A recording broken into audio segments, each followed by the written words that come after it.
Assalamualaikum warahmatullahi wabarakatuh. Perkenalkan, kami dari kelompok 6 yang akan membahas tentang manajemen implementasi kurikulum.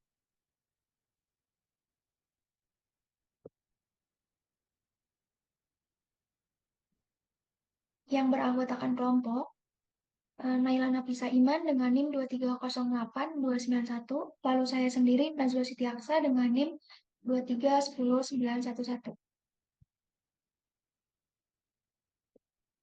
Kemudian ini daftar isi yang akan kami bahas. Yang pertama itu pengertian kurikulum, komponen-komponen kurikulum, peran kurikulum, fungsi kurikulum. Lalu yang kelima, landasan kurikulum. Lalu yang terakhir, perencanaan dan desain kurikulum.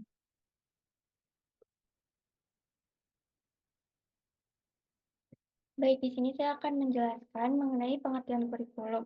Jadi pada mulanya istilah kurikulum itu berasal dari bahasa Latin yaitu kurikulum yang artinya a running course, a race course, especially a chariot race course. Hampir serupa dengan itu dalam bahasa Prancis dikenal istilah courir yang artinya turun atau berlari. Istilah tersebut kemudian digunakan dalam dunia pendidikan untuk mendefinisikan pengertian kurikulum, yaitu sejumlah kurs atau mata pelajaran yang harus ditempuh oleh siswa atau peserta didik untuk mencapai suatu gelar atau ijazah. Jadi, kurikulum adalah suatu rencana yang memberikan pedoman dalam proses belajar mengajar. Dengan kata lain, kurikulum adalah rencana pendidikan atau pembelajaran. Menurut McDonald, pada tahun 1665, mengemukakan bahwa dalam sistem pendidikan persekolahan itu terdapat 4 subsistem yang terdiri dari teaching, learning, instruction, dan kurikulum.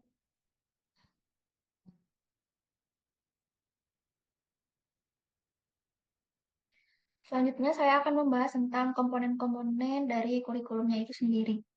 Kurikulum adalah program yang dirancang untuk mencapai tujuan pendidikan dan menjadi pedoman kegiatan belajar. Keberhasilan pengajaran diukur dari tercapainya tujuan-tujuan tersebut, yang biasanya terbagi menjadi dua jenis dalam setiap kurikulum, yaitu yang pertama, tujuan yang ingin dicapai sekolah secara keseluruhan. Tujuan yang ingin dicapai oleh setiap bidang studi, tujuan ini mencakup pengetahuan, keterampilan, sikap, dan nilai yang diharapkan dimiliki lulusan, sehingga disebut sebagai tujuan institusional. Dalam kurikulum sekolah terdapat dua jenis tujuan, institusional umum dan khusus yang dicantumkan buku 1. Yang kedua, tujuan yang ingin dicapai oleh setiap bidang studi.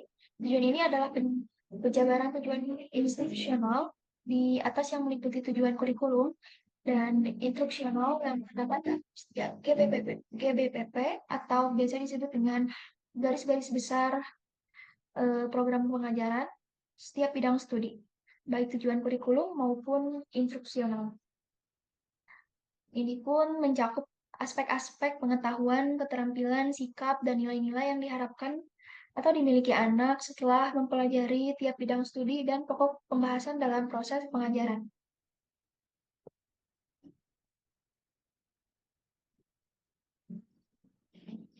Baik, selanjutnya ada peran kurikulum, ada 4. Yang pertama itu ada peran kreatif. Jadi peranan kreatif menekankan bahwa kurikulum harus mampu mengembangkan sesuatu yang baru sesuai dengan perkembangan yang terjadi dan kebutuhan-kebutuhan masyarakat pada masa sekarang dan masa mendatang, serta mengandung hal-hal yang dapat membantu setiap siswa mengembangkan semua potensi yang ada pada dirinya. Kemudian ada peran konservatif. Jadi peran konservatif menekankan bahwa kurikulum itu dapat dijadikan sebagai sarana untuk mentransmisikan nilai-nilai warisan budaya masa lalu yang dianggap masih relevan dengan masa kini dengan generasi muda. Kemudian yang ketiga ada peran kritis atau evaluatif kurikulum yang berfungsi untuk menyesuaikan pewarisan nilai dan budaya masa lalu dengan kondisi masa kini, mengingat perubahan dalam masyarakat. Kurikulum tidak hanya menerapkan nilai dan budaya lama atau perkembangan baru, tetapi juga bertugas menilai serta memilih nilai, budaya, dan pengetahuan baru yang relevan. Kurikulum berperan dalam kontrol sosial, menyingkirkan nilai yang sudah tidak sesuai dan melakukan modifikasi sesuai tuntutan masa kini. Kemudian yang terakhir itu ada peran guru dalam pengembangan kurikulum. Jadi guru memiliki peran yang sangat penting dalam pengembangan kurikulum. Jadi guru merupakan kunci keberhasilan implementasi kurikulum. Peran guru dalam pengembangan kurikulum memiliki arti yang sangat penting karena guru yang kreatif dan inovatif akan mengkaji dan memahami kurikulum yang menjadi acuannya dalam proses pembelajaran.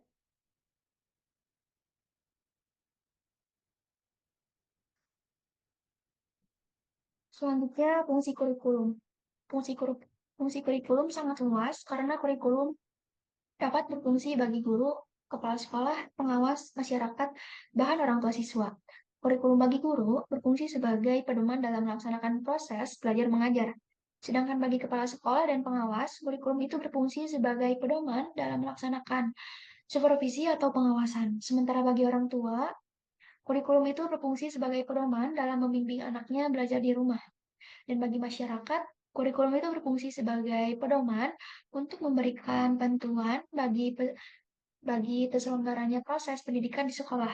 Akhirnya, bagi siswa itu sendiri, kurikulum berfungsi sebagai acuan belajar. Dengan demikian, fungsi kurikulum sebagai pedoman pembelajaran memberikan manfaat yang banyak bagi setiap komponen pendidikan. Baik, selanjutnya ada landasan kurikulum. Yang pertama itu ada landasan filosofis yang merujuk pada berbagai aliran filsafat yang mempengaruhi pandangan pendidikan. Dibagi menjadi 5. Yang pertama itu ada perennialisme yang menekankan pada nilai-nilai abadi dan kebenaran universal.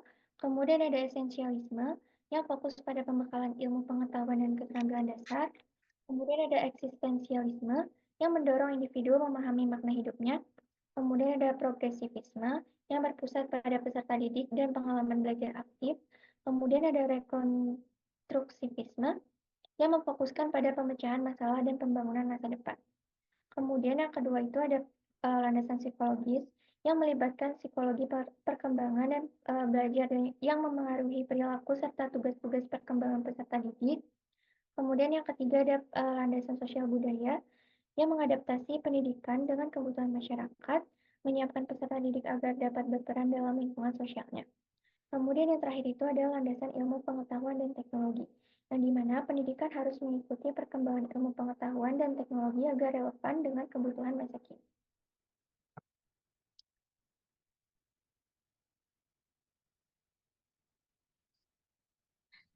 Yang selanjutnya, perencanaan dan desain kurikulumnya itu sendiri.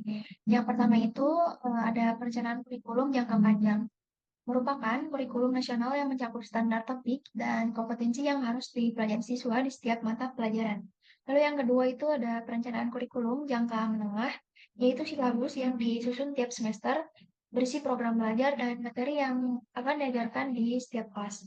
Lalu yang terakhir, perencanaan kurikulum jangka pendek, yaitu RPP atau rencana harian yang mengatur kegiatan pembelajaran sehari-hari, disusun dan ditetapkan oleh guru. Lalu selanjutnya ada break tertulis, yaitu panduan bagi pengajar untuk merencanakan pembelajaran dan sebagai acuan pembelajaran di masa depan.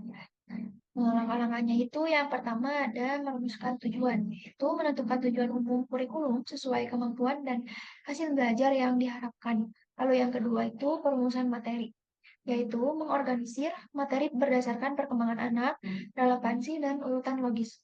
Kalau yang ketiga itu perumusan kegiatan pembelajaran, yaitu menentukan strategi, metode, dan indikator agar tujuan pembelajaran tercapai. Lalu yang terakhir itu ada penentuan alat evaluasi.